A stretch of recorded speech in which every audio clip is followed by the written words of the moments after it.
Just in time for the president's birthday, the royal family of Qatar has announced plans to give him, the U.S. government, a super luxury Boeing 747-8 jet.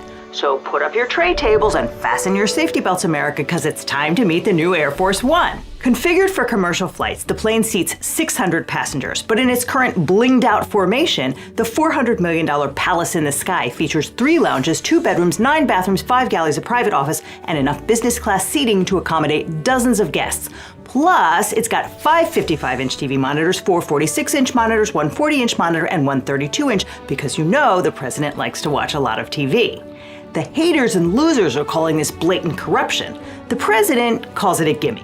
When they give you a putt, you pick it up and you walk to the next hole and you say, "Thank you very much." But even if it's technically possible for this aircraft to become the new Air Force One, and even if accepting it would save taxpayers money, this generous gift from a foreign oil-rich monarchy cannot possibly be legal, right? Well, in a word, no. But the Supreme Court has made it basically impossible for anyone to stop it.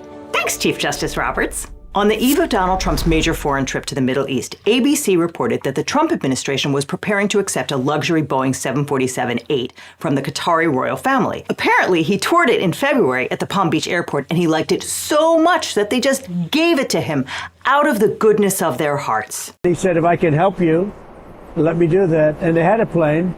Not a new plane at all. The plan is for the Defense Department to take possession and then retrofit the jet with the security and communication systems required to transport the president and his entourage. But only this president.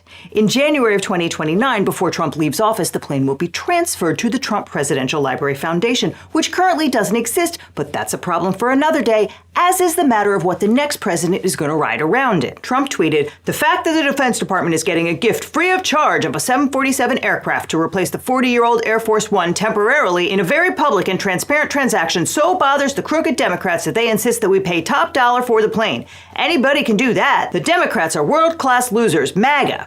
The legal issues here are a lot. But let's start with the logistical ones, because Trump says he'll be flying around on Qatar Force One by the end of the year, and we have questions. According to the Air Force, the president's plane requires anti-missile countermeasures, including flare and chaff systems, nuclear electromagnetic pulse shielding, radar jammers, encryption systems with multiple layers of redundancy, and a whole bunch of top-secret military technology to operate as a nuclear command center while staying airborne for years, not days, in the event of nuclear war. You can't just bolt that stuff into the Love Blimp and head down to the Lido deck for a cocktail until it's time to rip it out again a couple years later. According to Kevin Buckley, a former Air Force official who oversaw the Air Force One replacement program, the aircraft would need to be torn down and rebuilt from the inside out, including overhauling electrical wiring, avionics, and power systems to install secure presidential communications, self-defense tech, and electromagnetic shielding. As one Defense Department source told the New York Times, we're talking years, not months. There's a reason why it's taken Boeing 9 years and counting to replace the 2 presidential planes the White House agreed to buy in Trump's first term. Boeing agreed to eat the cost overruns, and it's already $2.5 billion in the red on a $3.9 billion contract. That's why Trump was pissed and looking wistfully at the Qatari royals' ride, on top of which this plane is being gifted to us from a country Trump himself blockaded in 2017, accusing it of sponsoring terrorism, despite the fact that Qatar is home to a U.S. military base. That's a country that has every incentive to eavesdrop on the president and his advisors, or do worse. Experts are calling this a security nightmare. Republican Senator Shelley Moore Capito told CNN, "I'd be checking for bugs is what I'd be checking for," and even Senator Ted Cruz said this is a bad idea. I also think that the plane poses significant espionage and surveillance problems, so we'll see how this issue plays out, but I certainly have concerns. I can't believe you guys made me agree with Ted Cruz. Okay, so this plan seems wildly unfeasible. And since we've already bought the 2 replacement Air Force One planes from Boeing, it's not going to save us any money. In fact, it will cost us hundreds of millions of dollars to retrofit tacky Air One. But this is a law channel, so let's talk about the law. Can the president legally accept a $400 million plane from a foreign country? Article 1, Section 9 of the Constitution says no title of nobility shall be granted by the United States, and no person holding any office of profit or trust under them shall, without the consent of Congress, except if any present emolument, office, or title of any kind whatever from any king, prince, or foreign state. It's called the Foreign Emoluments Clause, and we also have a Domestic Emoluments Clause that bars the president from receiving any other emolument from the United States or any state beyond his fixed salary, because the framers of our Constitution were really serious about the president not profiting from his office. And that's why President Jimmy Carter had to give up his family peanut farm, because having a president get paid for peanuts would have been an ethical scandal. In his first term, Donald Trump at least pretended to divest from his company. My two sons, who are right here, Don and Eric, are going to be running the company. They are going to be running it in a very professional manner. They're not going to discuss it with me. But he still held on to his hotels and golf clubs, which became a magnet for companies and foreign governments that hoped to curry favor with the president. As one Asian diplomat told the Washington Post, "Why wouldn't I stay at his hotel blocks from the White House so I can tell the new president, I love your new hotel? Isn't it rude to come to his city and say, I am staying at your competitor?" Even before he was inaugurated, Saudi Arabia booked 500 nights at the Trump Hotel in D.C. They used the rooms to put up U.S. military veterans so they could lobby Congress against the Justice Against Sponsors of Terrorism Act, which authorized lawsuits by families of September 11th victims against Saudi Arabia. The Trump properties also benefited from a rash of ghost bookings, as foreign governments simply paid for blocks of rooms and never bothered to show up. All of this clearly violated the Foreign Emoluments Clause, and state governments filling Trump's pockets by conducting official business at his clubs violated the Domestic Emoluments Clause. The only question was who had the power to do something about it. During the first Trump term, there were three main Emoluments Clause cases. Competitors claiming they lost business because local and foreign tourists patronized Trump properties rather than theirs filed suit in New York and Maryland. And over 200 members of Congress sued, saying that Trump had usurped their authority to grant or withhold consent to a foreign emolument. Because remember, the Constitution says the president cannot accept gifts without the consent of the Congress. That case was filed in 2017 when Democrats did not have a majority in either house of Congress. So they could only sue in their individual capacities, and the D.C. Circuit said that they didn't have standing to sue as individual senators and representatives. Remember, standing is the right to come into court and vindicate some injury. And we don't know how that case would have come out if it was brought by the whole House of Representatives itself when the Democrats took it back in 2018. And look, maybe the Democrats will take back the House in 2026 and file a suit over the Qatari boondoggle. But the other two cases from Trump's first term give us a pretty good idea of how the Supreme Court would deal with it if they did. In those cases filed in New York and Maryland, the appeals courts, that is the Second and Fourth Circuits, found that the plaintiffs did have standing to sue because Trump was taking all those illegal emoluments and eating into their business.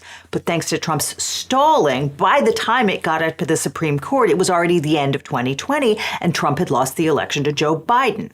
So in December of 2020, Trump's Solicitor General Jeffrey Wall explicitly asked the Supreme Court to just run out the clock until Trump was out of office and then disappear the Second and Fourth Circuit decisions as moot. The technical term for this judicial three-step dance is a GVR, which stands for grant, vacate, and remand.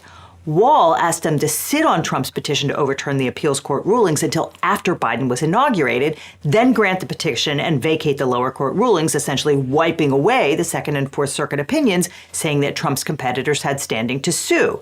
And then the court could remand the cases to the lower courts with instructions to dismiss because they were moot once Trump was out of office. And that's exactly what they did. The Supreme Court's 6 conservative justices made sure there would be no precedent on the books that the president could be sued over the Emoluments Clause, which suggests that if the Democrats did take back one of the chambers of Congress in 2026, the Supreme Court would just let that case drag out until it was moot in 2029. Thanks again, Chief Justice Roberts. Thank you again. Thank you again. Won't forget. Between the emoluments cases and the immunity decision, the Supreme Court has signaled loud and clear that they're not going to hold the president to account. And so, this time around, Trump didn't even bother pretending to separate himself from his family business or claim that he wasn't going to do any foreign deals. His family already made $2.9 billion in just 3 months by trading in crypto coins.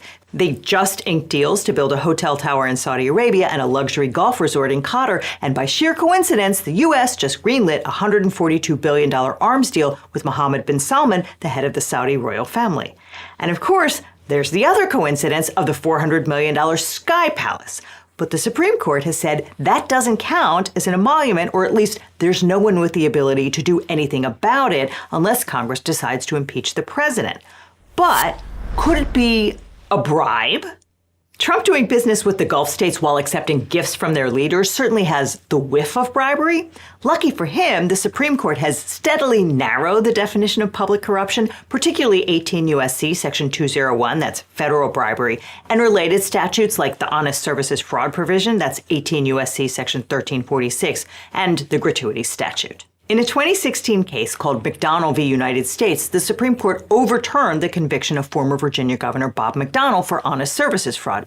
Essentially, that statute makes it a crime for public officials to steal the honest services they owe to their constituents by abusing their office.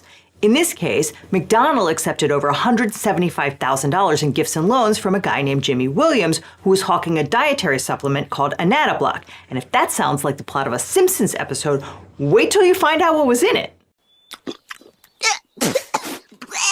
Tastes like cigarette butts. Who gets tobacco? Ding, ding, ding. Anyway, Williams really wanted state research grants to study Anadablock, but McDonnell didn't explicitly make that part happen. Instead, he just introduced Williams around the Capitol and said what a great guy he was and conspicuously downed Anadablock pills during meetings with regulators and the like. And the Supreme Court said that there was no official act that McDonnell traded for all the cash that Williams gave him, so the conviction got tossed. The McDonnell decision really took the teeth out of the honest services fraud statute to the point that the DOJ didn't even bother charging New York Mayor Eric Adams under it when he got caught doing favors for the Turkish government. Then in 2024, the Roberts Court similarly narrowed the federal gratuity statute, which is 18 U.S.C. Section 666. In that case, the defendant, James Snyder, was the mayor of Portage, Indiana. He steered more than $1 million in city contracts to a local truck dealership, which later gave him $13,000 as a token of appreciation. In a 6-3 ruling, the majority held that the law does not criminalize after-the-fact gifts to state and local officials unless there's an explicit quid pro quo at the time of payment. Justice Kavanaugh wrote the majority opinion and is frankly bizarre. He said, gratuities are typically payments made to an official after an official act as a token of appreciation. Some gratuities can be problematic. Others are commonplace and might be innocuous. A family gives a holiday tip to the mail carrier. Parents send an end-of-year gift basket to their child's public school teacher. A college dean gives a college sweatshirt to a city council member who comes to speak in an event. A state legislator's neighbor drops off a bottle of wine to congratulate her for her work on a new law. So if you can give an apple to the teacher to say thanks, it's fine for a trucking company to give $13,000 in cash to the mayor of Portage, and it's fine for the Qatar royal family to give a $400 million jet to Donald Trump, just as long as the tip comes after the service or isn't directly connected to an official act. Oh, and while we're thanking the Supreme Court, we can add the immunity decision that the court's conservatives used to disappear the election interference case against Donald Trump in 2024. In that ruling, they said that the president could never be charged with an official act, and no evidence of official act could be used as evidence against him for any other crime. Justice Amy Coney Barrett pointed out that this would make it functionally impossible to charge the president with bribery, since anything he did would be an official act and inadmissible in court.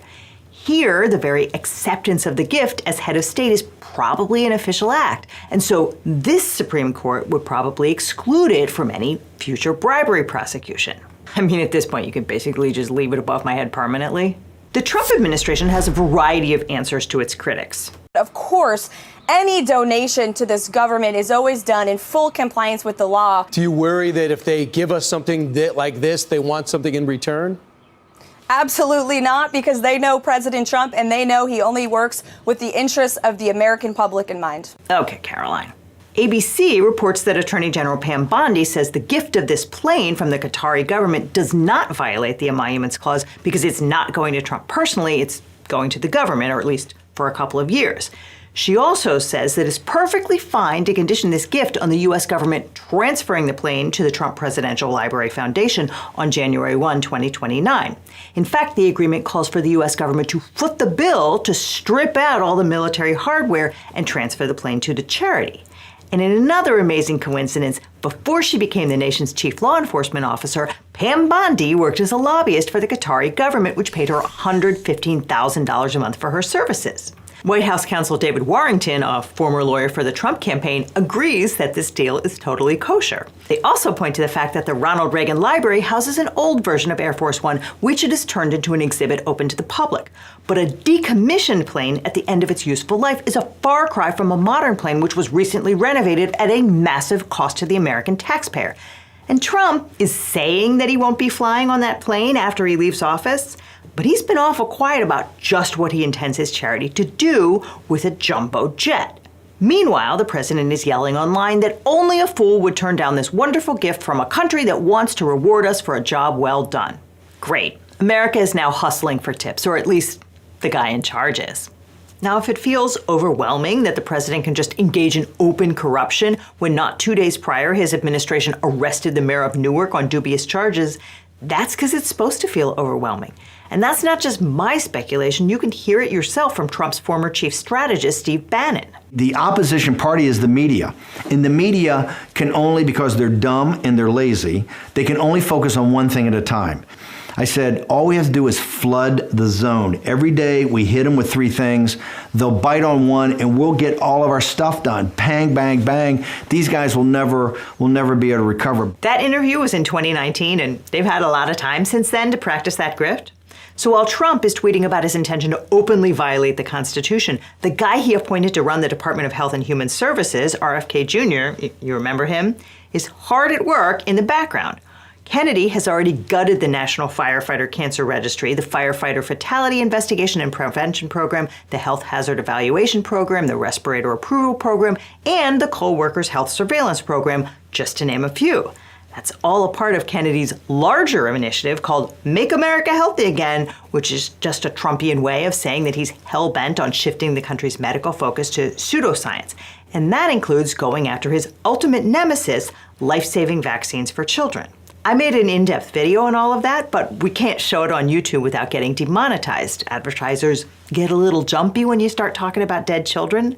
But you can watch it and so much more by signing up with the sponsor of today's video, Nebula. And for a limited time, you can get a huge discount off a lifetime membership. You buy once, you get Nebula for life.